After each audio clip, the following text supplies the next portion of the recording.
Sasa kinachoendelea hapa nyumbani kwa mzee Edwin Mtei ni nafasi ya Mheshimiwa Waziri Mkuu Daktari Mwigulu Lameck Nchemba ambaye sasa anakwenda kuzungumza na kutoa salamu zake.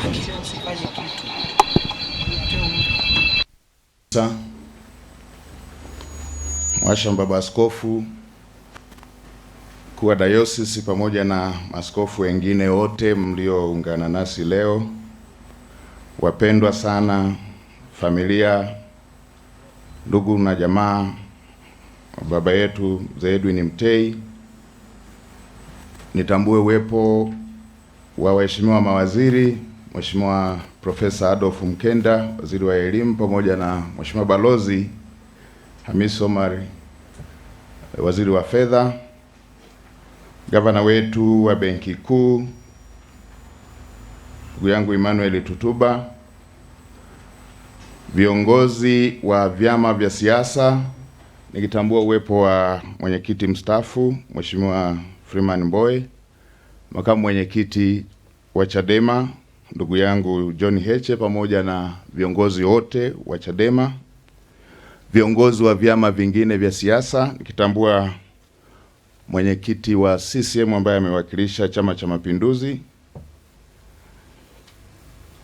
viongozi wote wa vyama vya siasa, serikali, asasi za kiraia na taasisi binafsi, viongozi wote wa madhehebu mbalimbali ambao wameungana nasi leo katika ibada hii takatifu. Mniruhusu pia nitambue uwepo wa mke wangu, nimeambatana naye. Simama upunge na mkono kwa sababu wa kutambulishwa. Na sote tulioko hapa, mabibi na mabwana, Bwana Yesu asifiwe tena. Amen.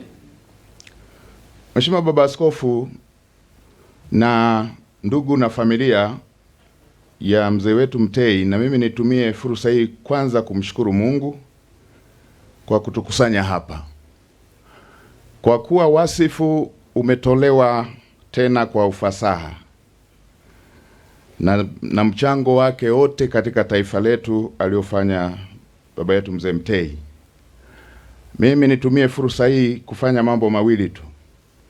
Jambo la kwanza, kutoa salamu za pole. Mhashamu Baba Askofu pamoja na familia ya baba yetu mzee Mtei na waombolezaji wote, niombe mpokee salamu kutoka kwa Mheshimiwa Daktari Samia Suluhu Hassan, Rais wa Jamhuri ya Muungano wa Tanzania, ambaye ameguswa sana na msiba huu, ambaye yeye alikuwa aje ashiriki yeye mwenyewe, lakini amenituma kuja kumwakilisha. Na mimi natoa salamu hizo za serikali kwa familia. Poleni sana familia, ndugu, jamaa na marafiki wote kutokana na msiba huu mkubwa.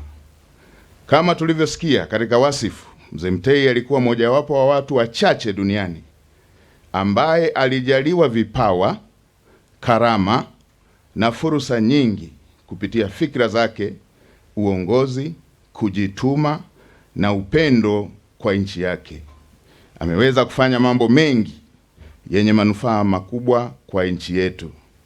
Na mpaka sasa, Mhashamu Baba Askofu, nadhani baba yetu mzee Mtei ndio anayeshikilia historia ya kufanya kazi zote za Wizara ya Fedha.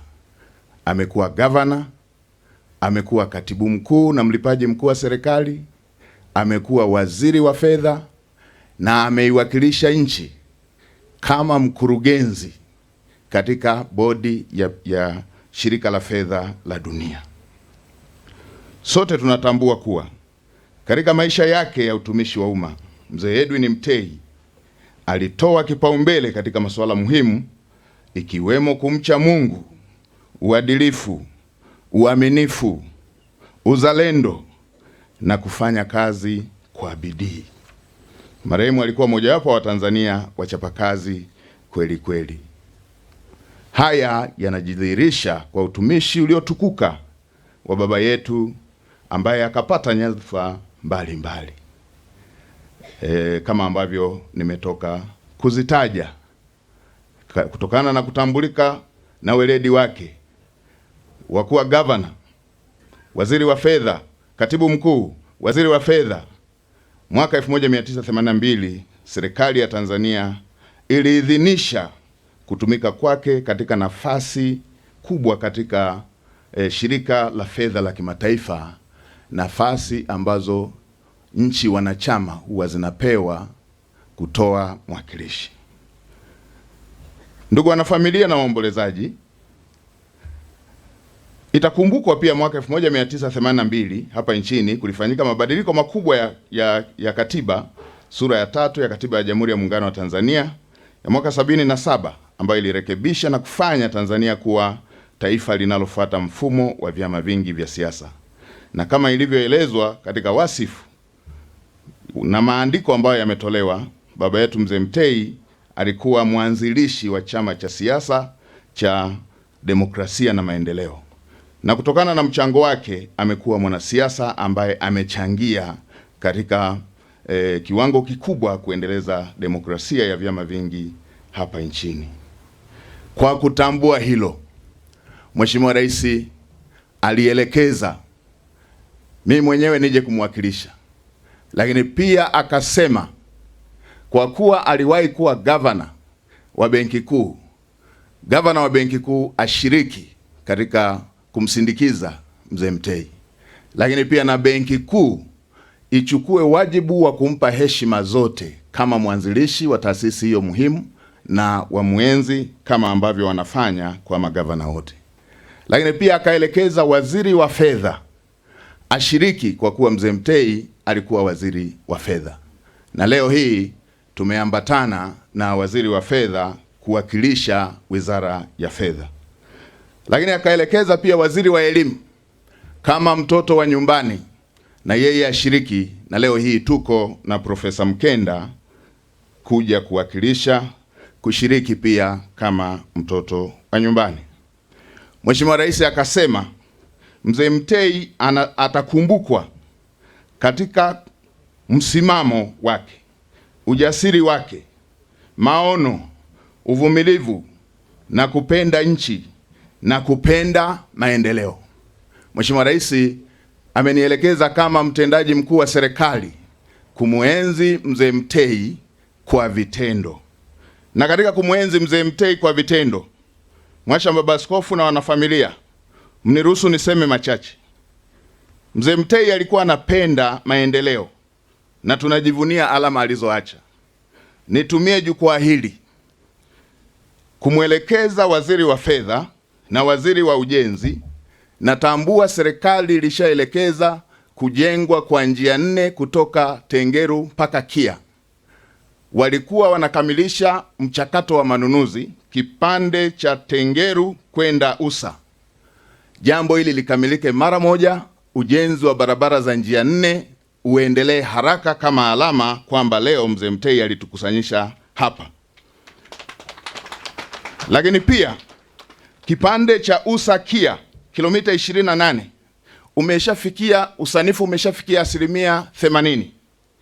Niwatake Wizara ya Ujenzi na TANROADS, kamilisheni haraka asilimia hizo zilizosalia za usanifu na mtangaze kazi hiyo mara moja, ili kuweza kuweka alama ya kujenga hizo njia 4 kutoka Usa kwenda Kia, ambapo usanifu wake umeshafika 80%, ili kuweza kukamilisha kutoka Tengeru hadi Kia hadi Moshi, baadaye barabara ya njia 4.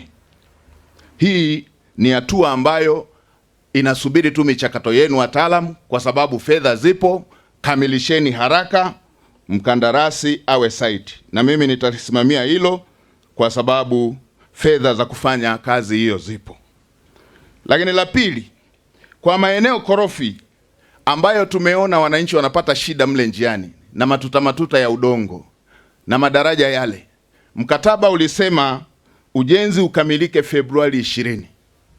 Nataka by Februari 20 mkuu wa mkoa simamia na Mheshimiwa Waziri wa Ujenzi asimamie, ifikapo Februari 20 pawe pamefunguka, barabara hiyo itumike, sehemu ya kuenzi kazi, kupenda maendeleo na maono ambayo ilikuwa tabia na hulka na utambulisho wa mzee wetu Mtei. Lakini nimeona watangulizi wote wamesema mzee Mtei alikuwa anapenda haki na kusimamia haki.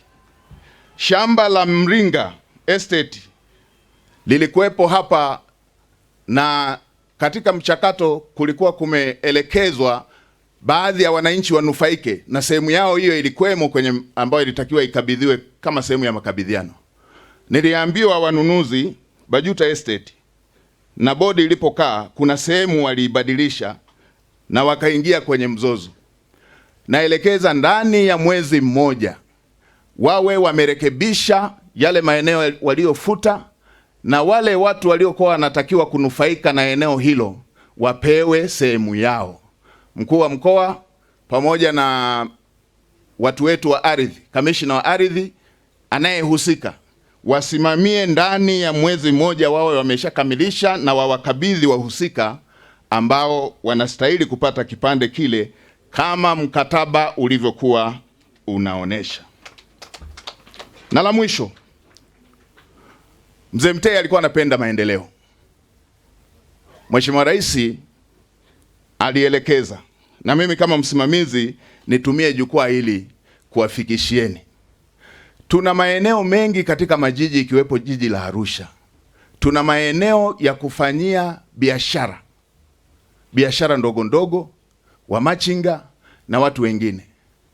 Kila mtu ameweka kamwavuli kake, wengine magunia. Na mvua ikinyesha, kwa sisi wafugaji, pale kwenye hiyo soko inageuka kama zizi. Mtu aliyekuwa anafanya biashara hiyo akitoka hapo, anatoka kama alikuwa anakamua kwenye zizi.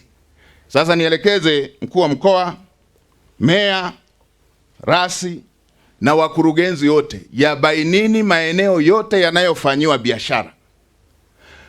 Pelekeni fedha za kutengeneza mazingira bora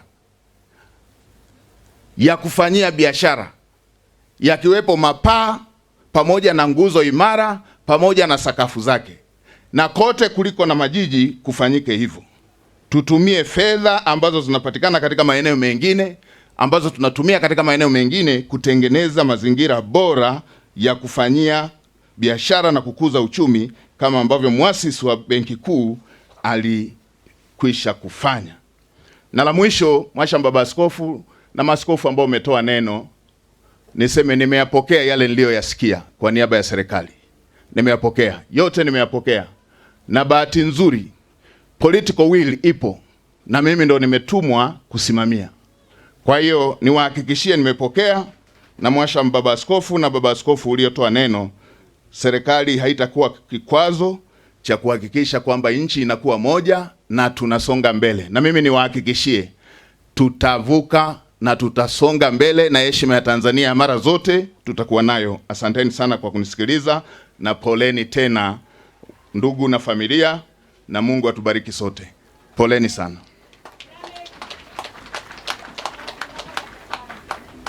Mwacheni aje. Naomba dakika tano. Mwacheni aje. Mwacheni aje. Amenipa jina la ubatizo. Mwacheni aje.